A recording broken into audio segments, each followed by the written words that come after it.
जय हिंद दोस्तों। आज के इस वीडियो में हम सभी क्लास 10th मैथ के मोस्ट इम्पॉर्टेंट ऑब्जेक्टिव क्वेश्चनों को देखने वाले हैं, जो कि आपके बोर्ड एग्ज़ाम 2023 में इस बार 20 मार्क्स के ऑब्जेक्टिव क्वेश्चन पूछे जाने हैं। तो उसके लिए ये सभी क्वेश्चन बहुत ही ज़्यादा मोस्ट इम्पॉर्टेंट होने वाले हैं, तो आप सभी को इस वीडियो को लास्ट तक देखना है।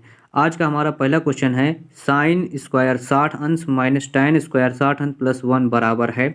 आपको यहाँ पर 4 ऑप्शन दिए गए हैं। जैसे पहला ऑप्शन दिया गया है 1, 2 या -2 या 0 के। तो सबसे पहले आप सभी को इस प्रकार के क्वेश्चन को हल करना है, और ऐसे क्वेश्चन आपके बोर्ड एग्जाम में बहुत बार पूछे गए हैं, तो ये क्वेश्चन आप सभी के लिए बहुत ही ज़्यादा इंपॉर्टेंट है। तो आप सभी को पता है साइन 60 अंश का मान कितना होता है। सबसे पहले मैं बता देता हूँ, साइन 60 अंश का मान होता है √3/2। साइन 60 का मान कितना होता है, √3/2।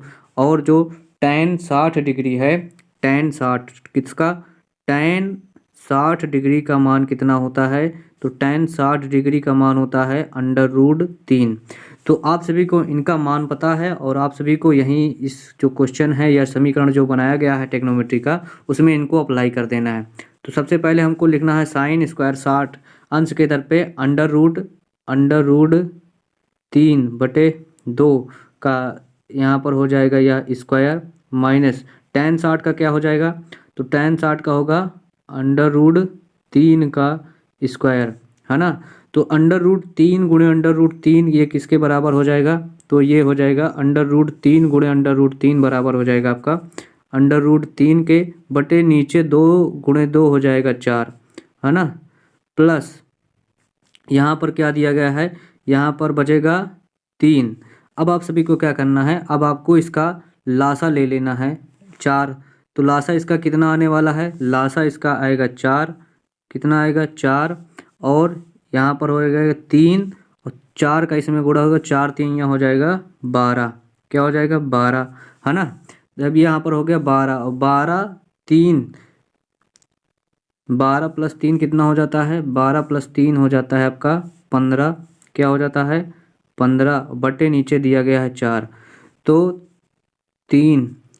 तो यहाँ से इसका जो आंसर है वह 15/4 आ गया है। और जो कि आपके इस ऑप्शन में नहीं दिया गया है, यहाँ पर ये जो आपके ऑप्शन है वो गलती से इनमें इसका आंसर नहीं मिल रहा है, लेकिन आपका इसका जो करेक्ट आंसर है वह 15/4 आ गया है। अब आप सभी इसको और भी सरल कर सकते हैं। ऐसे क्वेश्चन आपके बोर्ड एग्जाम में बहुत बार पूछे गए हैं, तो इन क्वेश्चन को आप सभी ज़रूर देख लें एक बार, और इस वीडियो को लास्ट तक जरूर देखें। इसमें आप सभी को बहुत से कुछ सीखने को मिलेगा। यहाँ पर आप सभी से सेकंड क्वेश्चन में पूछा गया है कि cot 90 - a बराबर होता है। जो cot 90 - a है यह किसके बराबर होता है, तो आप सभी ने त्रिकोणमिति में पढ़ा होगा कि ये आपका जो चतुर्थांश होता है, पहला होता है a, दूसरा होता है s, फिर क्या होता है as, t और c। तो पहले में क्या होता है, ऑल पॉजिटिव, यानी कि ऑल पॉजिटिव होता है, और इसमें जो होते हैं चेंजेबल होते हैं। यानी कि जो पहला ये कितना है, 90 अंश का है, दूसरा 180, फिर इसी प्रकार इसमें जोड़ते चले जाइए और पूरा 360 अंश का ये बनता है। तो जो 90 वाला होता है, इसमें सभी संख्याएं यानी कि जो साइन कॉस टैन है सभी पॉजिटिव होते हैं, और सब में चेंजेस होते हैं। लेकिन इसमें जो यहाँ पर यस वाला है, इसमें साइन और साइन का उल्टा क्या होता है, कॉसेक, उनमें चेंजेस नहीं होता। यहाँ पर जो थर्ड वाला है चतुर्थांश, इसमें टैन और उसका अपोजिट क्या है, कॉट, तो उसमें इसमें चेंजेस नहीं होता। और यहाँ पर होता है कॉस और सेक में इसमें चेंजेस नहीं होता, और यहाँ पर तो चेंजिंग होता है। तो जो ये इसमें क्या होता है, साइन का होता है, साइन का किस में होता है, साइन का होता है चेंज कॉस में, है ना, कॉस का होता है। तो इसी प्रकार हो जाता है। और जो साइन cot 90 - a होता है, कॉट का किस में होता है, कॉट का होता है टैन में, कॉट का होता है टैन में, है ना। और साइन का उल्टा कितना होता है, साइन का होता है साइन का होता है कॉसेक। क्या होता है, साइन का होता है कॉसेक। कॉस का होता है, कॉस को बदला जाता है सेक में, कॉस को किस में बदला जाता है, सेक में। और टैन जो चेंज होता है, टैन आपका कॉट में चेंज हो जाता है। तो इस प्रकार सभी जो होते हैं आपस में बदल जाते हैं जब 90 - थीटा होता है। तो हमने आप सभी को बता दिया है किन में चेंजेस होगा और किन में नहीं चेंजेस होगा। और इसका जो करेक्ट आंसर है कि cot 90 - थीटा होता है, तो cot का होता है टैन, cot का टैन, साइन का कॉसेक, कॉस का सेक, और tan का cot होता है। अब चलते हैं आपके नेक्स्ट क्वेश्चन पर। आप सभी का यहाँ पर नेक्स्ट और बहुत ही मोस्ट इंपॉर्टेंट क्वेश्चन पूछा गया है कि 2 tan 30 अंश बटे 1 प्लस tan स्क्वायर 30 अंश बराबर है, किसके बराबर है। और यहाँ पर आप सभी को ऑप्शन भी दिए गए हैं, साइन 30 अंश, कॉस 60 अंश, tan 60 अंश और साइन 60 अंश। तो इस तरह के क्वेश्चन आपके बोर्ड एग्जाम में ये जो क्वेश्चन है वो कम से कम 4 बार पूछा गया है और आप सभी के लिए बहुत ही ज़्यादा मोस्ट इंपॉर्टेंट क्वेश्चन है। तो इस क्वेश्चन को आप सभी जरूर देखें। यहाँ पर पूछा गया है 2 tan 30 अंश, tan 30 का मान कितना होता है, tan 30 का मान होता है 1 में √3, 1/√3 होता है किसका, tan 30 का मान। तो इसको इस समीकरण में रखना है। तो यहाँ पर दिया गया है 2 हो जाएगा प्लस इंटू tan 30 का मान होता है 1/√3 बटे यहाँ पर दिया गया है 1 प्लस tan स्क्वायर यानी कि 1/√3 का होल स्क्वायर कर देना है ना। तो इसका मान क्या निकल कर आएगा, तो इसका मान यहाँ पर आ जाएगा tan, यहाँ पर 2 का इसमें गुणा हो रहा है तो यहाँ पर क्या हो जाएगा 2 × 2 बटे में यहाँ पर हो जाएगा √3 है ना, पूरे के बटे लगाना है और यहाँ पर हो जाएगा 1 प्लस 1/3 यहाँ पर आने वाला है ना। ये बटे वाला वैल्यू ऐसे है, यहाँ से इतनी बटे वाली वैल्यू है। तो अब हम इसको और अगर सरल करते हैं, यहाँ पर देखिए इसको जब हम और सरल करते हैं, कलर चेंज कर लेते हैं तो ऊपर क्या है, ऊपर तो है हमारा क्या है, ऊपर है हमारा 2/√3 पूरे के बटे, जब यहाँ पर 3 का एलसीएम लिया जाएगा, यहाँ पर जब 3 का आप एलसीएम लेंगे तो 3 × 3 प्लस 1 यानी कि 3 प्लस 1 बटे में 3 आने वाला है ना, 3 प्लस इतना आने वाला है। अब इसके बाद इसको जब और आप सरल करेंगे तो ऊपर क्या दिया गया है, ऊपर तो है आपका 2/√3 पूरे का बटे यहाँ पर है 3 और प्लस ये 3 प्लस 1 कितना हो जाता है, तो ये हो जाता है आपका 4 है ना। तो इतना आ गया आपका ये पूरा यहाँ पर 4/3, 2/√3 बटे 4/3। अब आप जब इसको हल करोगे ना, जब आप इसको हल करेंगे तो ये जो 2 है, 2 क्या करेगा, 2 से आपका 4 कट जाएगा, किसी में 2 दूनी 4 है ना। तो यहाँ पर बचेगा क्या, तो यहाँ पर जो बचने वाला है लास्ट में वो क्या बचेगा, 2 से 4 कट गया तो ऊपर बचेगा 3, क्या बचेगा, ऊपर बचेगा 3, नीचे बचेगा 2 × √3। ऐसा क्यों हुआ सर, क्योंकि जो इनका दोनों का गुणा एक साथ होगा और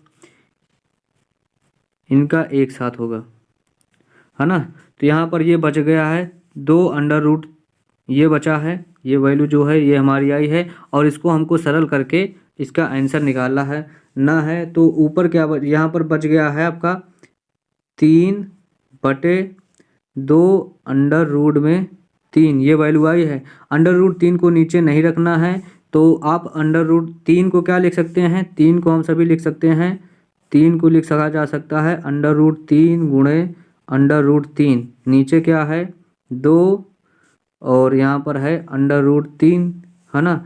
तो ये वाली वैल्यू कट जाएगी √3 से √3 और यहाँ पर क्या बचा, √3/2 बचा। ये किसका मान है, तो इन ऑप्शनों में से साइन 60 का जो मान होता है वह क्या होता है, √3/2 होता है। तो इस क्वेश्चन का जो आपका करेक्ट आंसर है वह है साइन 60 अंश। तो चलिए चलते हैं अब आपके नेक्स्ट क्वेश्चन पर। आपका नेक्स्ट क्वेश्चन है, यहाँ पर बहुत ही ज़्यादा मोस्ट इंपॉर्टेंट क्वेश्चन आप सभी को दिया गया है। ऐसे क्वेश्चन आपके बोर्ड एग्जाम में बहुत बार पूछे गए हैं। यहाँ पर पूछा गया, यह दिया गया है यदि एक 6 मीटर ऊंचे खंभे की छांव यानी कि उसकी जो परछाई है पृथ्वी पर तो √3 मीटर लंबी हो तो सूर्य का उन्नयन कोण होगा, यानी कि आपसे यहाँ पर कोण पूछा गया है। तो इसके लिए सबसे पहले आपको एक त्रिभुज बनाना है 90 डिग्री का और ये है 90 डिग्री का त्रिभुज। यहाँ से आप सभी को इस थीटा को फाइंड करना है ना। तो 90 अंश के सामने वाली भुजा को क्या कहा जाता है, इसको कहा जाता है कर्ण है ना। ये होता है आपका आधार, क्या होता है, ये होता है आपका आधार और ये जो है ये क्या होता है, ये होता है आपका लंब, क्या होता है, लंब। तो आप सभी इतना ही जानते थे, इतना तो आप सभी जानते ही होंगे। और यहाँ पर आप सभी को ऊंचाई जो होती है, तो ऊंचाई जो दिया गया है, यानी कि यहाँ पर देखिए ऊंचाई दिया गया है और आप सभी को थीटा को ज्ञात करना है। तो यहाँ पर देखा ऊंचाई दी गई है, तो ऊंचाई क्या होगी, इसकी लंबाई यानी कि 6 मीटर हो गई। और छांव दी गई है 2√3, तो इसको यहाँ पर लिख लीजिए 2√3। और आपसे कर्ण की वैल्यू को पूछा गया है। तो लंब और आधार यानी कि लंब बटे आधार, आप सभी ने लाल बटे कक्का से सुना होगा कि लंब बटे आधार जो होता है, यह संबंध किसका होता है, ये होता है tan थीटा का। किसका होता है, tan थीटा का। और यहाँ पर जो लंब है वह 6 है बटे, यहाँ पर अंडर रूट, यहाँ पर नीचे आ जाएगा लंब बटे आधार √3, तो 2 तिहाइयाँ 6 है ना। तो यहाँ से जो वैल्यू निकल कर आ रही है आपकी, वो क्या आ रही है, देखिए आप सभी, यहाँ पर आ गया है 3 बटे √3। तो 3 को क्या लिखा जा सकता है, 3 को हम सभी लिख सकते हैं √3 गुणे √3 बटे में है यहाँ पर √3। तो ये √3 से ये √3 कट जाएगा, है ना। तो यहाँ पर जो वैल्यू बचने वाली है वो कितनी बचने वाली है, √3। तो यहाँ से जो मेन फार्मूला जो निकलेगा आपका tan थीटा बराबर यहाँ से बचेगा √3। और √3 किसका मान होता है, तो √3 होता है आपका tan 60 डिग्री का। किसका होता है, tan 60 डिग्री का। तो यहाँ से जो मेन वैल्यू निकलेगी वह क्या निकलेगी, tan थीटा बराबर क्या निकलने वाला है, यहाँ से मिलेगा आप सभी को tan थीटा बराबर tan 60 डिग्री। क्या हो जाएगा, tan 60 डिग्री। और tan से tan आप सभी काट सकते हैं, तो यहाँ पर थीटा बराबर क्या आ जाएगा, 60 डिग्री। तो जो सूर्य का उन्नयन कोण यहाँ पर पूछा गया है वह कितना है, तो वह है 60 डिग्री। और इसका करेक्ट आंसर जो है आपका ऑप्शन नंबर डी है। इसी तरह के और क्वेश्चन के लिए आप सभी हमारे चैनल को सब्सक्राइब जरूर करें।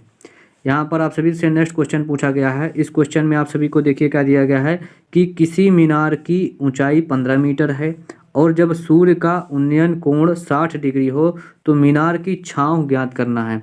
तो यहाँ पर आप सभी को मीनार की ऊंचाई, आप सभी मान लीजिए एक मीनार है, इसकी ऊंचाई ये है और थीटा आप सभी को यहाँ पर 60 डिग्री दिया गया है और ऊंचाई कितनी है, 15, है ना। और आप सभी को इसको फाइंड करना है आधार की।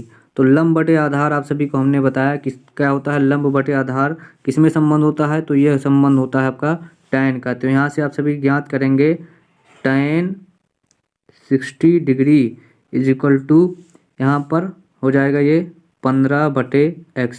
तो tan 60 का मान कितना होता है, tan 60 का मान होता है √3 इज इक्वल टू 15/x, है ना। तो यहाँ से क्या निकलेगा, यहाँ से हम सभी देखेंगे कि जो x होता है, x बराबर क्या हो जाएगा, x बराबर हो जाएगा 15, है ना।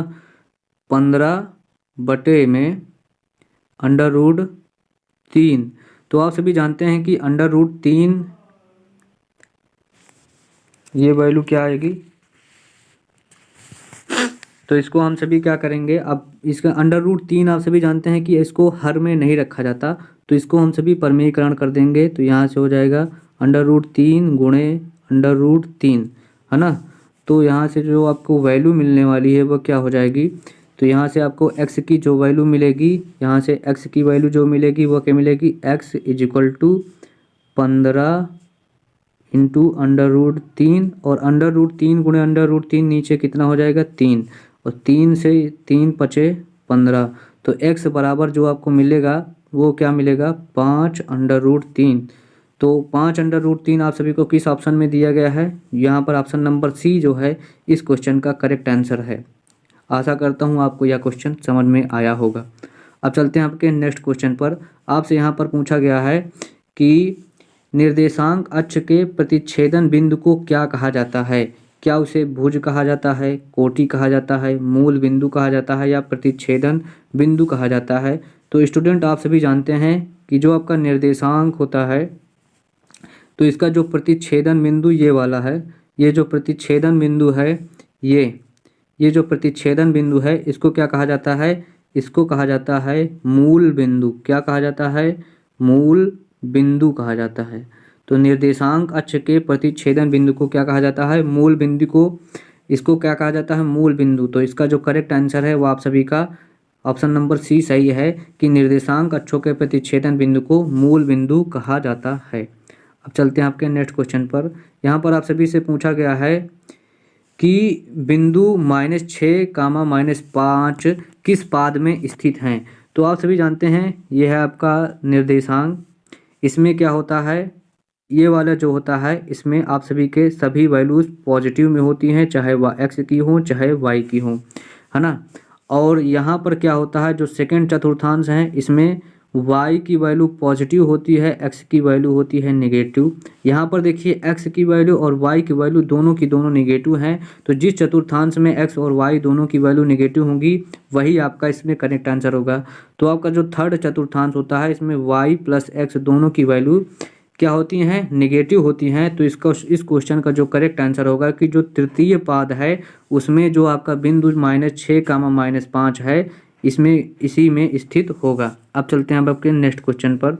आपका यहाँ पर नेक्स्ट क्वेश्चन है कि मूल बिंदु से बिंदु P जो आपका दिया गया है, मूल बिंदु क्या होता है आपका? 0, 0 जो है ये मूल बिंदु होता है। और एक बिंदु दिया गया है P = sin A - cos A के बीच की दूरी ज्ञात करना है। तो आप सभी को बीच की दूरी बराबर क्या होता है?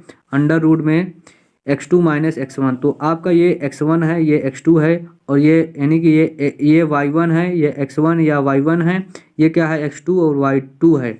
तो आप सभी से यहाँ पर इसको x2 - x1 करना है। तो यानी कि x2 हमारा क्या है?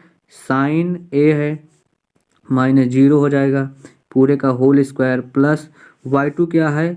cos A है -0, है ना, और पूरे का ये हो जाएगा होल स्क्वायर। तो यहाँ से x बराबर क्या निकलेगा? यहाँ से निकलने वाला है sin A का whole square plus cos A का होल स्क्वायर, और यहाँ से फिर जो x बराबर निकलेगा वो क्या निकलेगा? √ में sin square A plus cos क्या हो जाएगा? cos square A। तो आप सभी जानते हैं sin square theta plus cos square theta बराबर कितना होता है? तो इसका मान होता है 1 के। तो यहाँ पर आप सभी को x बराबर क्या मिलेगा? x बराबर √ में मिलेगा, √ में 1, और इसका मान कितना होता है? 1। तो इस क्वेश्चन का जो करेक्ट आंसर है वह कितना होगा? मूल बिंदु से इसकी 1 इकाई दूरी पर यह बिंदु स्थित होगा। अब चलते हैं अब आपके नेक्स्ट क्वेश्चन पर। आपके यहाँ पर नेक्स्ट क्वेश्चन दिया गया है कि बिंदु r बराबर 1, 1 तथा बिंदु s बराबर -1, 5 के बीच की दूरी ज्ञात करनी है। तो आप सभी इस क्वेश्चन को उसी प्रकार हल कर सकते हैं, और इसका जब आप सभी दूरी ज्ञात करेंगे तो इसका जो करेक्ट आंसर आएगा वो आने वाला है √5 इकाई की दूरी पर दोनों बिंदु स्थित होंगे। अब चलते हैं अब आपके नेक्स्ट क्वेश्चन पर। आपसे यहाँ पर नेक्स्ट क्वेश्चन पूछा गया है, और ये वेरी इंपॉर्टेंट क्वेश्चन है क्योंकि आपके बोर्ड एग्जाम में ट्रिकी क्वेश्चन ही पूछे जाते हैं। तो इस क्वेश्चन में बहुत ज़्यादा ट्रिकी क्वेश्चन पूछा गया है कि रेखा y बराबर 8 का आरेख निम्न में से किस बिंदु से होकर नहीं गुजरेगी। आपको यहाँ पर बिंदु दिया गया है 1, 8, 4, 8, है ना, और 3, 8। तो यहाँ पर देखिए y का मान दिया गया है, तो y बराबर 8, है ना। तो ऐसा जो बिंदु जिसमें y का मान 8 होगा उसमें से यह रेखा होकर गुजरेगी, और जिसमें y का मान 8 के बराबर न होकर कुछ और होगा उसमें से यह बिंदु नहीं गुजरने वाली। तो यहाँ पर आप सभी ध्यान दीजिए कि आपको ऑप्शन नंबर डी दिया गया है 8, 0। तो यहाँ पर y की वैल्यू 0 दी गई है, इस कारण जो आपका ये बिंदु होगा 8, 0, इससे रेखा y बराबर 8 होकर नहीं गुजरेगी। तो इस वीडियो में हमने आप सभी को 11 से लेकर 20 मोस्ट इम्पॉर्टेंट ऑब्जेक्टिव क्वेश्चन को बताया है। इसके पहले हमने 10 मोस्ट इम्पॉर्टेंट मैथ के ऑब्जेक्टिव क्वेश्चन को हमने करा चुका है। और अगर आप सभी ने उस वीडियो को नहीं देखा है तो उस वीडियो का लिंक आप सभी को इस डिस्क्रिप्शन में ज़रूर मिल जाएगा। और अगर आप सभी को यह वीडियो अच्छा लगा हो तो आप सभी इस वीडियो को प्लीज़ लाइक करें और अपने सभी दोस्तों के साथ शेयर ज़रूर करें। मिलते हैं आप सभी से नेक्स्ट वीडियो में।